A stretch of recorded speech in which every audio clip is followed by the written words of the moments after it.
Good afternoon, good morning, good evening, America. You are now listening to Mikasa Sukasa Politics, and as always, I am your host, Nico House. But before I begin, I want to say stop. Go to the MCSC Network website, www.mcscnetwork.com.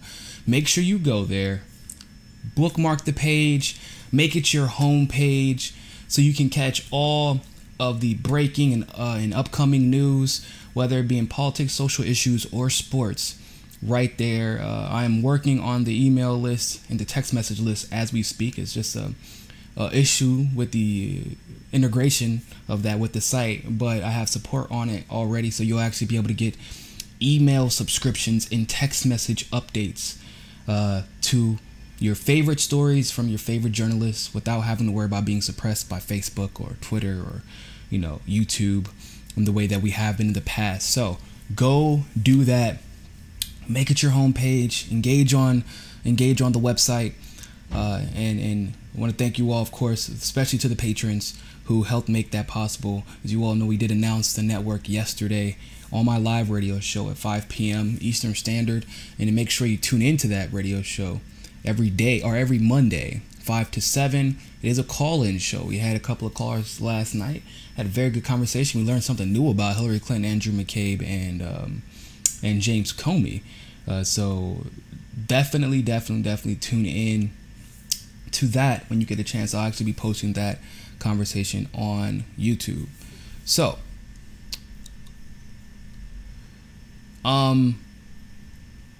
Hillary Clinton just cannot seem to stay out of the news as of late. She said some comments that were a little testy. They were a little questionable because Hillary Clinton loves to play the blame game on why she lost. It can never be her fault. It can never be her past. It can never be anything outside of clearly it was you just didn't know any better, people. Y'all voted. You didn't come out to vote, and you were pissed off at the fact that I tried to cheat you out of your rightful presidency. Because no matter how you feel about Bernie Sanders now, if you voted for him at that point, you were cheated.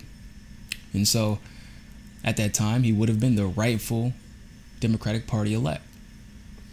But Hillary Clinton just can't deal with consequence, which is something I thought people learn how to do as children. But clearly that's not the case for her. While she was speaking to an Indian newspaper, she blamed, actually, I don't want to misquote her, so how about this? We'll just read the article. Hillary Clinton over the weekend attempted to clarify controversial comments she made recently to an Indian newspaper about President Trump's supporters. She hasn't apologized about the whole deplorables comment, but she's going to apologize about this though. In an interview with the newspaper, she suggested that more economically stable states supported her candidacy and that women who voted for Trump were influenced by men. Oh man, yeah, we're going to tear that apart. But hey, in the Facebook post published on Saturday night, Clinton wrote, "I meant no disrespect to any individual or group. I want to look to the future as much as anybody else."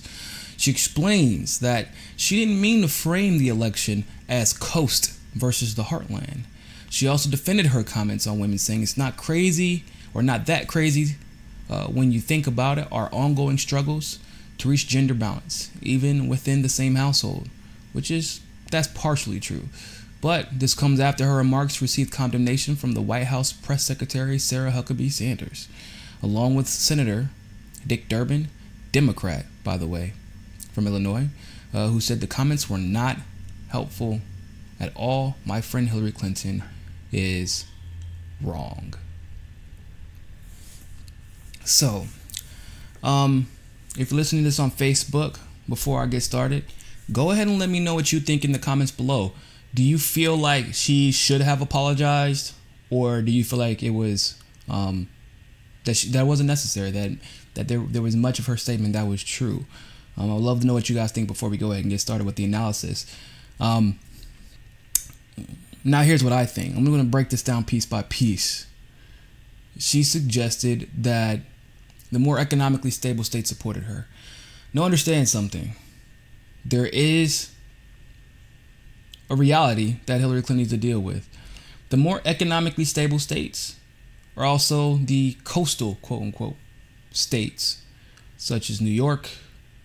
Florida did not actually support her, which is a very economically stable state. California, Texas didn't support her, although they're economically stable. But pretty much the West Coast and New York. And then, of course, hell, even the true blue states didn't even vote for her. But for her to say, oh, if you're economically stable, that's why you voted for me. No, let's be clear. Economically stable states do tend to offer more opportunity. And those students end up going to universities, which do tend to lean left. And, coming from a progressive who's been to one of the most left-leaning universities in the South, it's just a norm. Everybody around the university was progressive because that was the thing you needed to be to survive there, pretty much. You weren't getting invited anywhere if you were a Republican, to be honest with you. And that's how social circles and society works.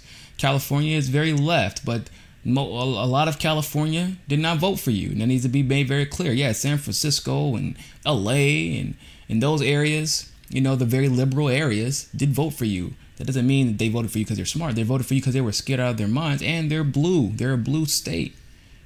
They're in a blue area. They were literally, if they voted for you, they were going to vote with anybody with the Democrat by their name, as long as they were not Donald Trump. But you want to use that argument saying that economically stable states voted for you. What about, once again, Texas? Extremely stable economically. What about Pennsylvania? They have their ups and their downs, but they're much more stable than, Michigan, who is actually, they also didn't vote for you, and they normally vote blue. Wisconsin's doing pretty well for themselves. I think Colorado, you might have won Colorado. Didn't win Nevada. You didn't win Ohio. Like, one thing I think Hillary doesn't get is that she uses these platitudes and doesn't actually understand how they factor into the electoral process and voter influence. Because when you cheat to win, when you always have to cheat to win, then it's pretty easy to lose sight of what it takes to win fairly. When we have data on data on data to prove what it takes to win. Like when she tried to say that rally turnout does not always mean that that candidate is going to win. So whoever generates larger rallies during the primary election or during the general election, she's trying to claim that that candidate doesn't always win in the primaries. That's unequivocally false. There has never been a situation in the history of the United States of America, not one,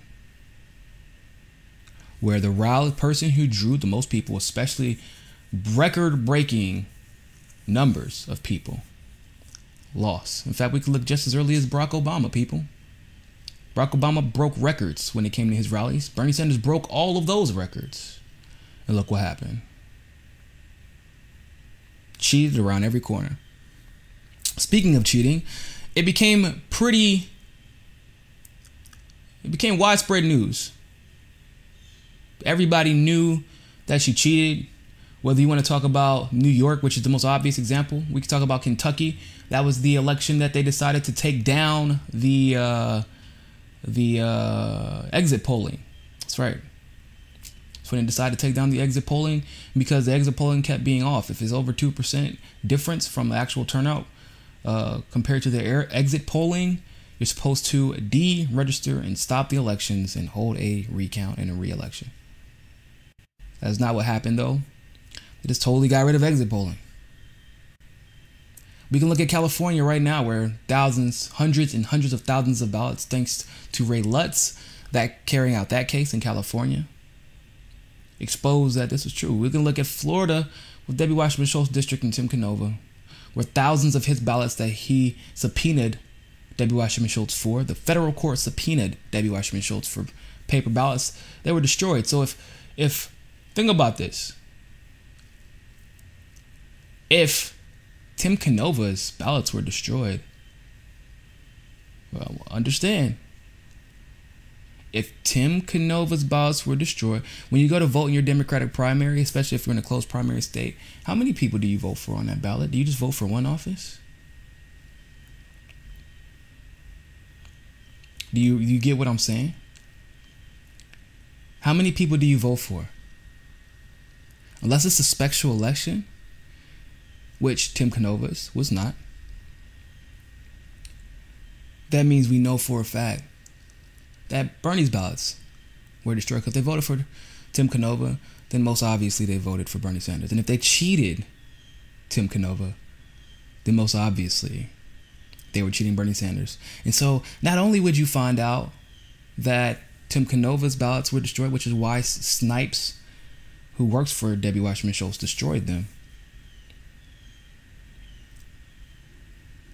You find out that Tim Canova was cheated. You find out Bernie Sanders was cheated in Florida as well, which nobody's really surprised at. So when you say something as silly as, oh, the women were coerced by their husbands, let's just say let's say we take that for reality. In some way, form, or fashion, women were influenced by their husband, which I hope they're influenced by their husband as much as if and when I get married, I would like to be influenced by my wife. I understand how the patriarchy works, but let's be very clear about something. White women is your number one demographic, but then you got to start subtracting, right? So if they're Republican, not, because there are Republicans that probably voted for her, by the way, but if they're Republican, so you got to start taking them out, okay, for the sake of the argument. Not right-leaning independent, but straight up Republicans. You got to start removing them. Then you got to start removing all the white women who know about your past. And I'm not talking about the recent one. That's a different step. But they know about your past. They were around in the 90s. They were around in the late 80s. You have to start talking about all the women who are neoliberal but progressive in states where they know you needed to win. So they specifically voted against you because they know about your past. They refuse. There are people who are literally saying, I love Jill Stein. I want to vote for Jill Stein. But the same way that you portrayed Trump and how the neoliberals portrayed Trump as he was, Hitler reincarnate, that is how much of the left specifically felt about Hillary.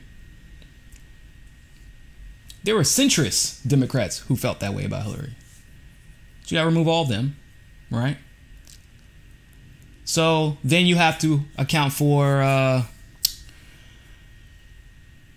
all the people you cheated, Republicans and Democrats, during that primary, where several registered Republicans, several registered Democrats, newly registered Democrats who were dropped because of your corrupt practices and the practices of your party and your DNC and your super PACs. People that you had at the local levels rigging the elections for you. Did you thought that was not going to leave a sour taste in people's mouths? So let's say the husbands educated the wives on all of these things. Let's say that's the case.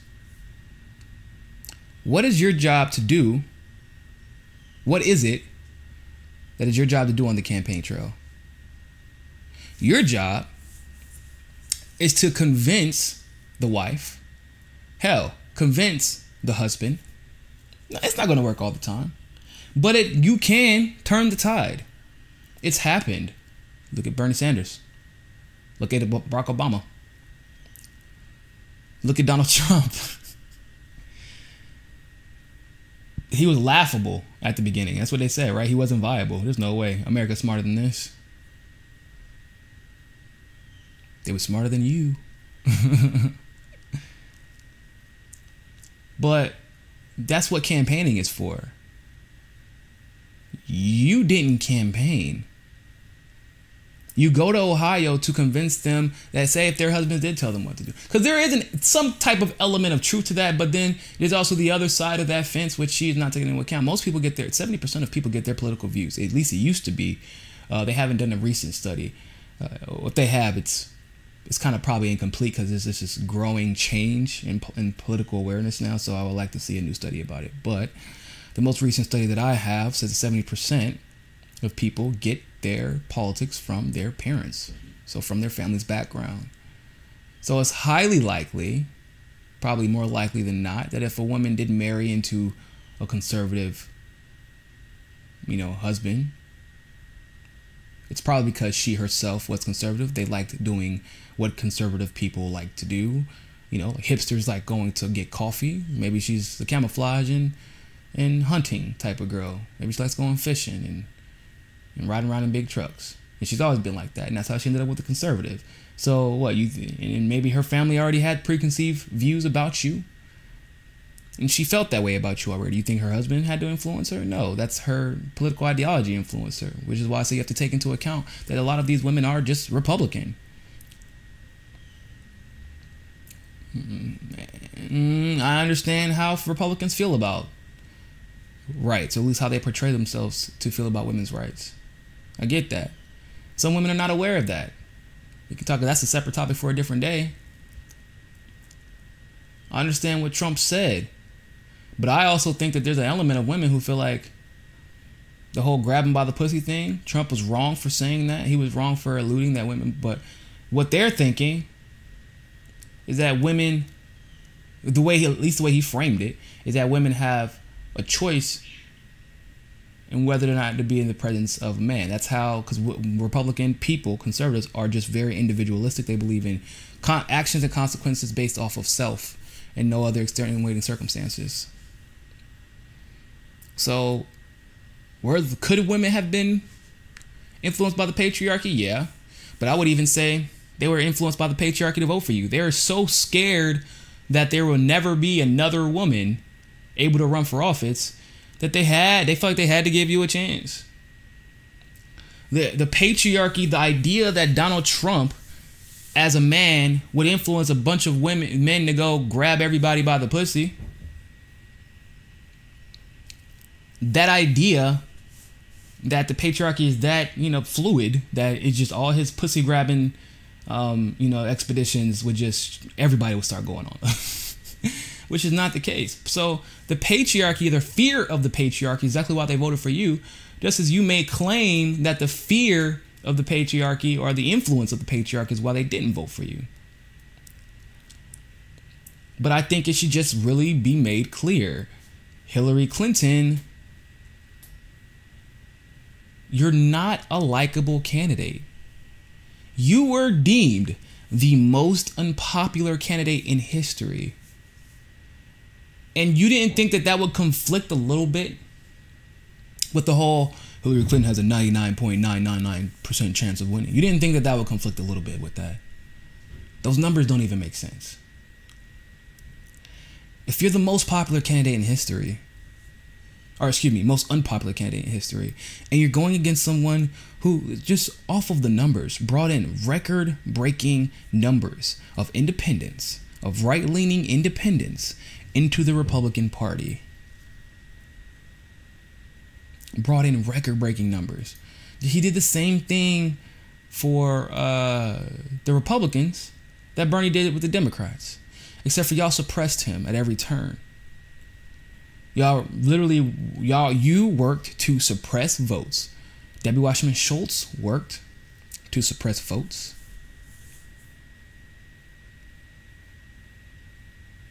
And what did you think was going to happen when you went up against the guy who literally got everybody galvanized on the right? Not necessarily in a good way, depending on who you are, but there was some good about what he was saying. Whether or not he actually carried it out is different, different conversation for a different day. A lot of things he failed at. He's pretending as if he was successful at them. But you had a chance to be honest and beat him, and you did not. Economically stable states. The city of New York may have voted for you. I guarantee the rural part of New York did not. Right? That's what happened during the election, the primary. So if you could not win Republican states. Like, you won black dominant Republican states. So you won Georgia, and you won Texas by a small margin, and you won Alabama and South Carolina. But no, people. The other states where she couldn't take advantage of the Clintons' unearned faith from black people,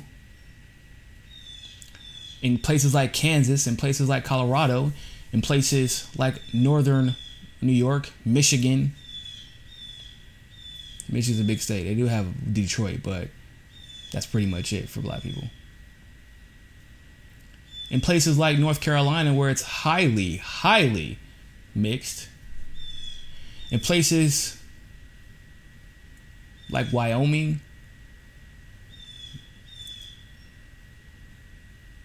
where you couldn't take advantage of the blue by your name, or the minorities that you bewitched with your nonsense. When people actually learned about you from word of mouth versus social media, and they did their research because they weren't influenced by social media, they were doing their own research, you just couldn't stand a chance. Places like Iowa, Ohio, Kansas, Utah, the Dakotas. I think you lost, what, Portland as well? Or excuse me, Portland, oh, did you? Yeah, you lost in that area too. See? Indiana. Like, you got beat all across. All those women were influenced by men. Divorce rate is on the high, everybody. Seriously, divorce rate is on a high. Millennials are more single than they've ever been. Like, people in my age group are more single than they've ever been. Households are more split politically than they've ever been. But hey, let's blame women and their husbands. The blame game is kind of getting old, in my humble opinion. If you're listening on YouTube or Facebook or Twitter, make sure you leave your thoughts and your comments below. I want to know what you think. Do you feel as if that is an accurate portrayal of what happened during the 2016 general election, or you feel like she's full of it? You already know where I stand, but I'm interested in where you stand. Make sure you, like I said, bookmark homepage, that website. Make it your homepage, so when you log in, you can see all the new and upcoming news from the MCSC network and the MCSC family. Or La Familia de MCSC. See what I did right there? Because Mi Casa es Su Casa network. Yeah? No? Thank you all so much for tuning in, people. And always remember, find your balance. Peace.